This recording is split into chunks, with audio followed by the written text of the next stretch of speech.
الشیطان الرجیم بسم اللہ الرحمن الرحیم۔ سورہ ابراہیم تراویح میں ہم نے سننے کی ساتھ حاصل کی ہے، اس کا تعارف سن لیتے ہیں۔ سورہ ابراہیم مکہ مکرمہ میں نازل ہوئی، البتہ اس کی یہ آیت الم تر الی الذین بدلوا نعمت اللہ کفرا، اور اس کے بعد والی آیت مکہ مکرمہ میں نازل نہیں ہوئی۔ اس صورت میں 7 رکوع ہیں، 52 آیتیں ہیں۔ اس صورت کی آیت نمبر 35 تا 41 میں ابراہیم علیہ السلام کی اطاعت الہی کے حسین واقعے اور آپ کی دعاؤں کو بیان کیا گیا ہے۔ اس مناسبت سے اس صورت کا نام سورہ ابراہیم رکھا گیا۔ اس صورت کا مرکزی مضمون یہ ہے کہ اس میں اللہ پر، اس کے رسولوں پر، مرنے کے بعد دوبارہ زندہ کیے جانے، اعمال کی جزا ملنے پر ایمان لانے کو دلائل کے ساتھ ثابت کیا گیا، اور یہ وہ ہے جس نے زمین و آسمان کو پیدا فرمایا اور پوری کائنات میں اس کے علاوہ کوئی معبود نہیں ہے۔ اس کے صورت میں یہ مضامین بیان ہیں، کفار کی مذمت بیان کی گئی، کفر کرنے پر انہیں شدید عذاب کی وعید سنائی گئی، مسلمانوں سے دینے کا وعدہ کیا گیا، حضرت نوح علیہ السلام، صالح علیہ السلام اور ان کے بعد والے انبیاء کرام اور ان کی قوموں کے واقعات بیان کر کے تاجدار رسالت صلی اللہ علیہ وآلہ وسلم کو تسلی دی اور ان قوموں پر نازل ہونے والے عذاب کو ڈرایا۔ خانہ کعبہ کی تعمیر کے حضرت ابراہیم علیہ السلام نے مکہ مکرمہ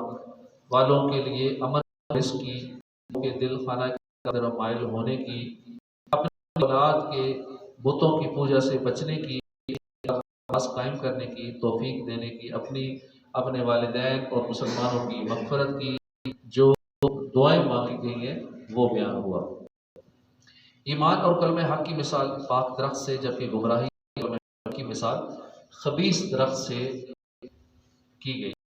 کیا ہولناکیاں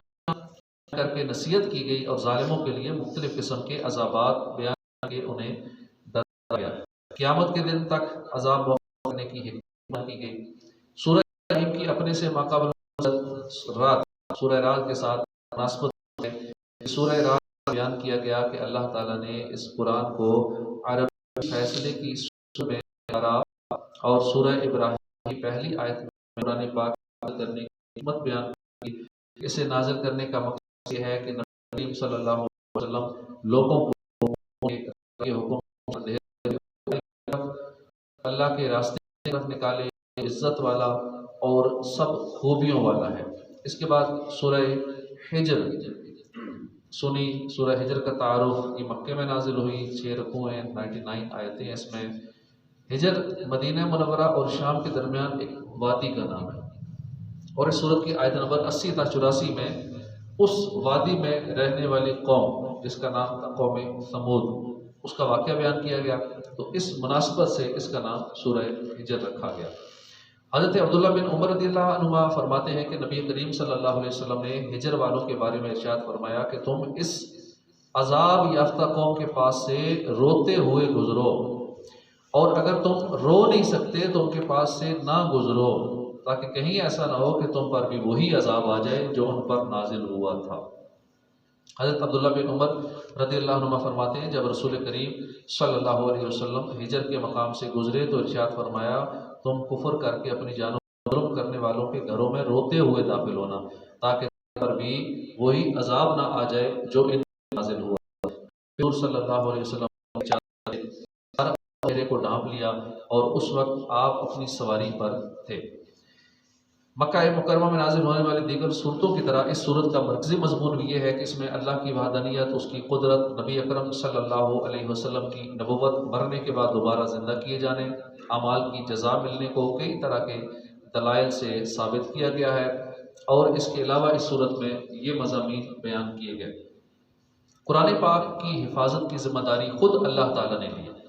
اللہ کے انبیاء اور رسولوں کے ساتھ کفار و مشرکین کا طرز عمل بیان کیا گیا، آسمان کو مردود شیطانوں سے محفوظ کیے جانے کا ذکر کیا گیا، اللہ کی وحدانیت اور اس کی قدرت پر دلالت کرنے والی چیزیں بیان کی گئی، آدم علیہ السلام کی تخلیق، فرشتوں کے سجدہ کرنے، شیطان کے سجدہ نہ کرنے اور مردود ہونے اور شیطان کے مہلت طلب کرنے کا واقعہ بیان کیا گیا، متقی لوگوں کی اخروی جزا بیان کی گئی، ابراہیم علیہ السلام کے مہمان فرشتوں کا واقعہ بیان کیا گیا۔ اپنے حبیب صلی اللہ علیہ وسلم کے لیے اللہ تعالیٰ نے حضرت لوط علیہ السلام اور ان کی قوم کا واقعہ، شعیب علیہ السلام کے واقعہ،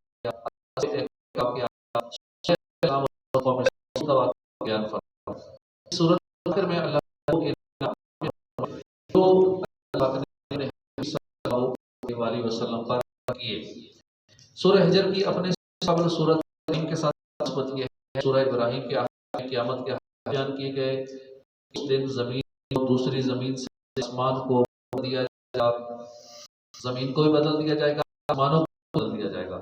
اور تمام لوگ ایک اللہ کے حضور نکل کھڑے ہوں گے جو سب غالب ہے، اور اس تم مجرموں کو بیڑیوں میں ایک دوسرے سے ہوا دیکھو گے کہ کرتے تارکول کے ہوں گے، ان کے چہرے کو آگ ڈھانپ لے گی۔ سورہ حجر کی ابتدا بیان کیا کہ جب مجرموں کو جہنم میں لمبا عرصہ گزر جائے گا اور وہ گناہ گار مسلمانوں کو جہنم نکلتا ہوا دیکھیں گے تو اس وقت وہ بہت روئیں گے، آرزوئیں کریں گے کہ کاش